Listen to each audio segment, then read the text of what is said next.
Salut à tous, ici Frédéric Morel.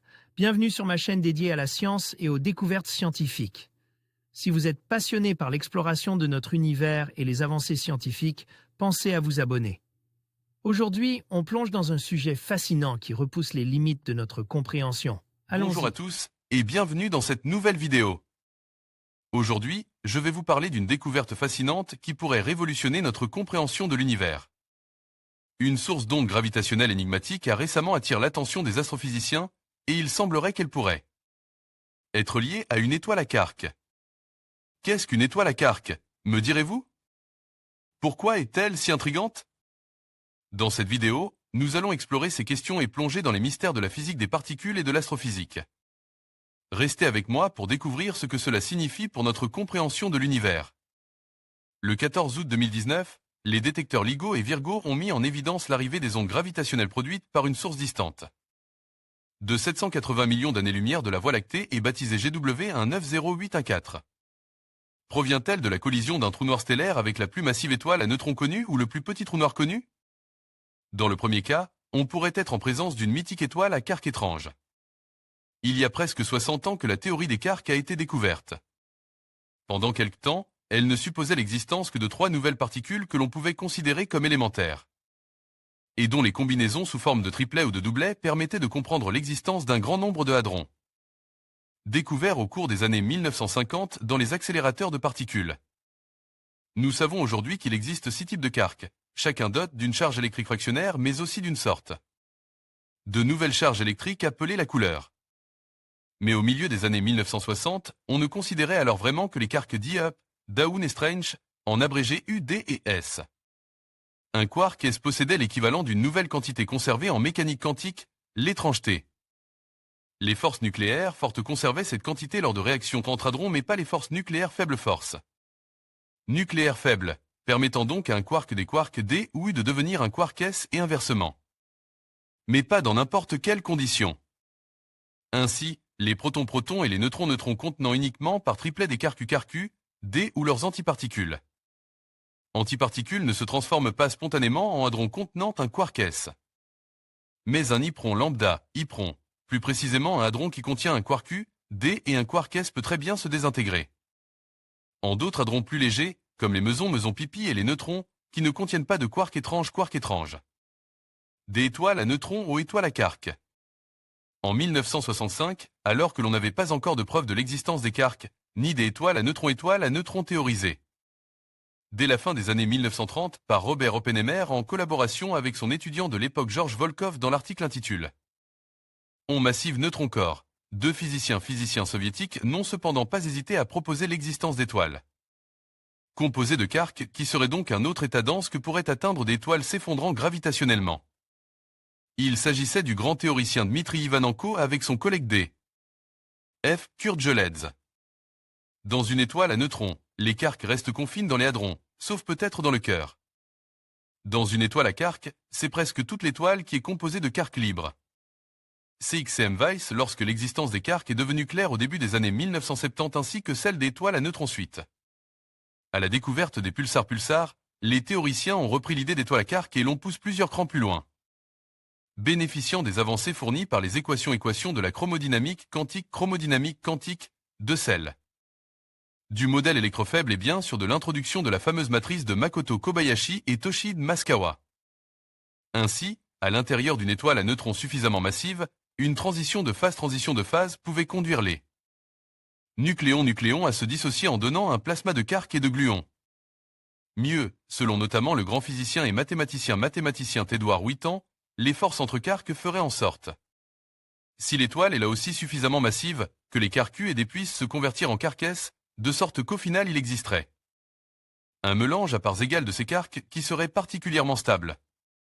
Ce mélange est parfois appelé matière étrange et il pourrait exister des amas de cette matière laisse par le Big Bang Bang, constituant donc une part, voire la totalité de la matière noire. Toujours est-il qu'une étoile à neutrons entière pourrait être convertie en matière étrange et de même que l'on peut considérer une étoile à neutrons comme une sorte de noyau des atomes macroscopiques, une étoile étrange serait une sorte d'hadron étrange macroscopique.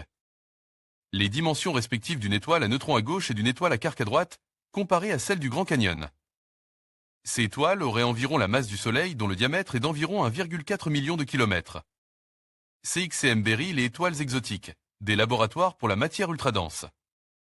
Il se trouve que la théorie du comportement des étoiles denses qui ont épuisé leur carburant nucléaire et qui ne peuvent donc s'opposer à leur propre effondrement gravitationnel que par d'autres moyens que la pression des photons libérés.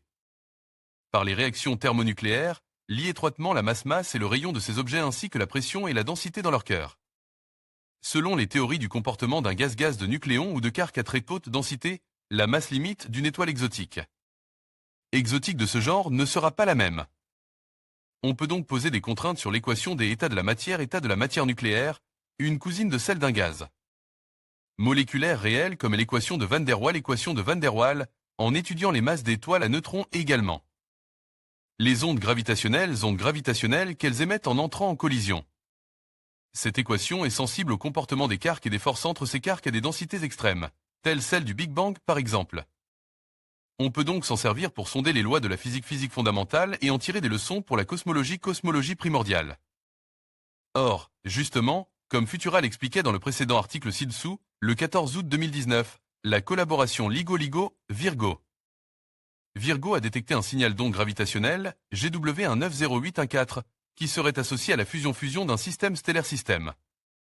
Stellaire binaire compose d'un trou noir avec une masse de 23 fois la masse du Soleil et d'un objet compact d'une masse d'environ 2,6 masses solaires.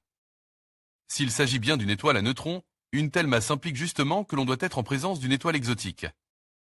Des chercheurs de l'Université de Pise, de l'Université de Ferrare et de l'Institut national de physique nucléaire, INFN, en Italie, proposent donc aujourd'hui dans un article disponible sur ARXIV mais qui a été publié dans Physical Review Letters, que l'on a justement peut-être été en présence d'une étoile à quark et même d'une étoile à quark étrange. Tout sur l'étoile à neutrons et à quark. Pour obtenir une traduction en français assez fidèle, cliquez sur le rectangle blanc en bas à droite. Les sous-titres en anglais devraient alors apparaître.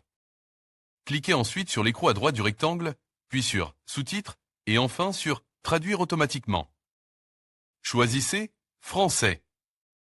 PBS Spacetime, nous n'en sommes encore qu'à gratter la surface de l'astronomie gravitationnelle et on aura sans doute bien d'autres exemples de ce genre à analyser dans les années à venir car les détecteurs d'ondes gravitationnelles vont continuer à monter en sensibilité et en nombre pendant que les chercheurs vont affiner leurs outils d'analyse des données collectées. Si des étoiles étranges existent bien, elles pourraient se former à l'occasion d'une transition de phase, par exemple lors de telle accrétion. Accrétion de matière par une étoile à neutrons plus classique, ce qui libérerait alors beaucoup des énergies et expliquerait peut-être certaines supernovas exotiques. Enfin, la zoologie des collisions d'étoiles à neutrons ou d'étoiles à neutrons avec des trous noirs s'enrichirait. En effet, il faudrait notamment considérer des cas de collision d'étoiles à neutrons classiques avec des étoiles à quark étranges. Et bien sûr des collisions entre étoiles à quark par exemple. Une source d'ondes gravitationnelles énigmatique a été découverte par LIGO et Virgo. Article de Laurent Sacco publie le 5 juillet 2020 le 14 août 2019. Les détecteurs LIGO et Virgo ont mis en évidence l'arrivée des ondes gravitationnelles produites par une source distante de 780 millions d'années-lumière de la Voie lactée. Voie lactée est baptisée GW190814. Provient-elle de la collision d'un trou noir stellaire avec la plus massive étoile à neutrons connue ou le plus petit trou noir connu? Dans les deux cas, il faut revoir l'astrophysique de ces astres compacts. Il y aura bientôt 5 ans que la première détection directe sur Terre des ondes gravitationnelles de la théorie de la relativité relativité générale des Einstein s'est produite, à savoir le 14 septembre 2015, d'où le nom de cet événement. GW150914, GW pour Gravitational Wave, en anglais. Les membres de la collaboration Virgo et ceux de LIGO ont rapidement montré que le signal provenait des derniers événements survenants. Quand deux trous noirs de masse stellaire formant un couple binaire se rapprochent en suivant une spirale, puis fusionnent en un seul astre compact, voir la vidéo ci-dessus. Ce faisant, une partie de la masse totale des deux objets, ils contenaient chacun environ 30 fois la masse du Soleil, a été convertie en ondes gravitationnelles. Pour se donner une idée de l'énergie qu'un tel événement représente, on peut imaginer que, si ces ondes gravitationnelles avaient été des ondes électromagnétiques, alors la source de la collision observée dans notre ciel en septembre 2015 aurait paru plus lumineuse que la pleine lune alors que l'événement s'est produit à environ 1,3 milliard d'années-lumière de la Voie lactée. Les membres de la collaboration LIGO-Virgo en sont maintenant à la 3e campagne d'observation avec les détecteurs d'ondes gravitationnelles, qui ont, entre-temps, été rendus plus sensibles encore.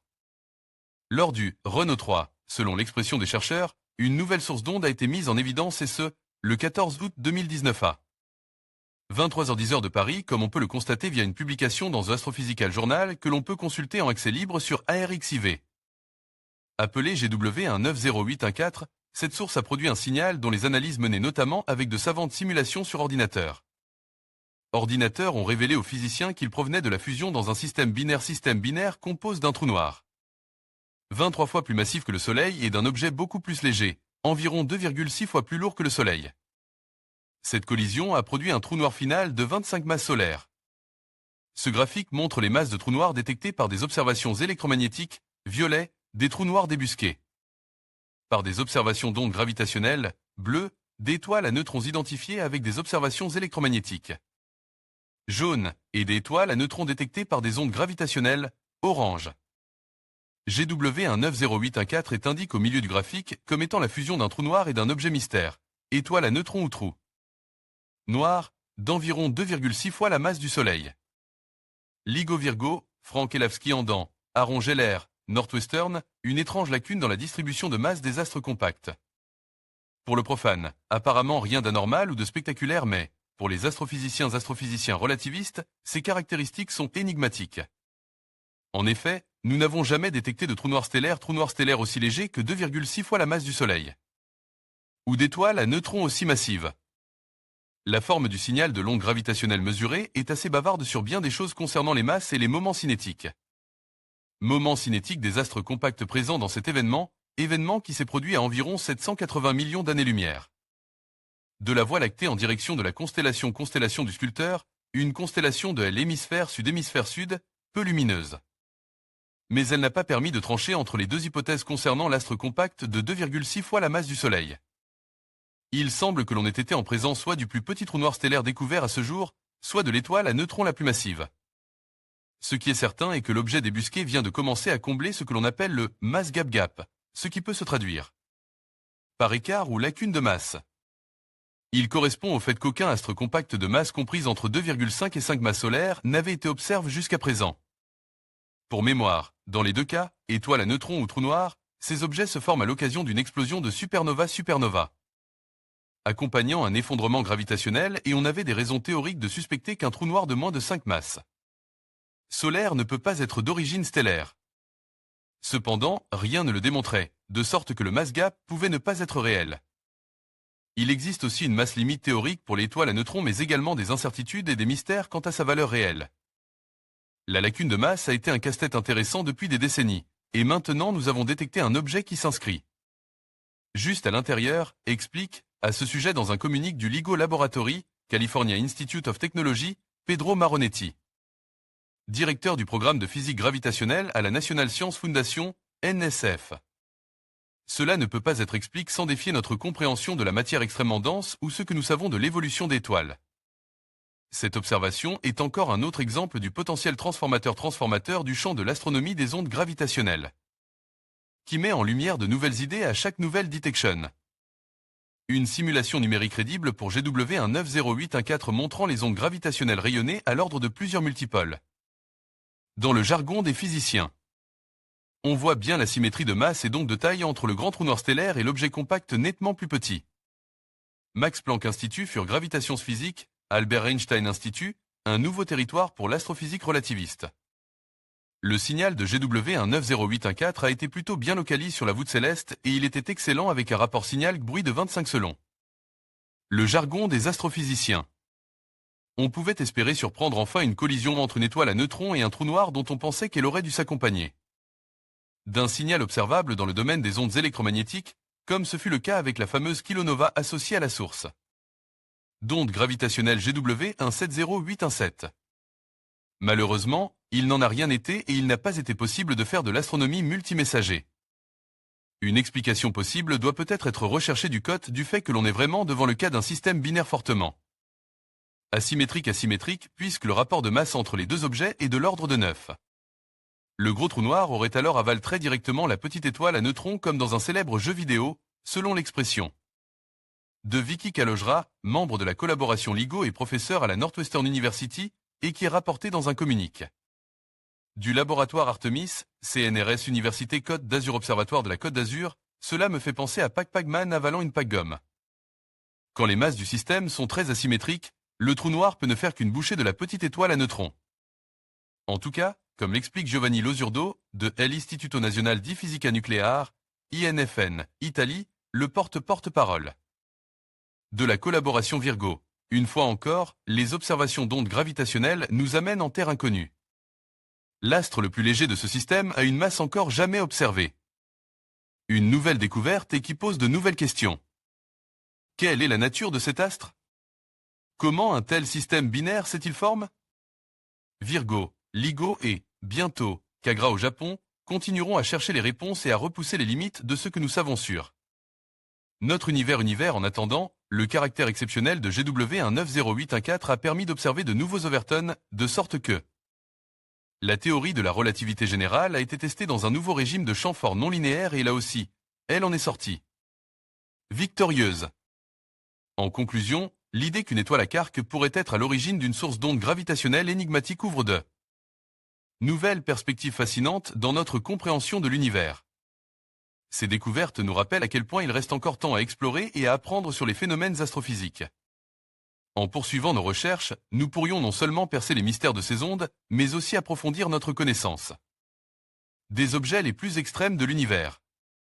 Restez curieux et continuez à suivre les avancées de la science, car chaque nouvelle révélation nous rapproche un peu plus des secrets de Cosmos.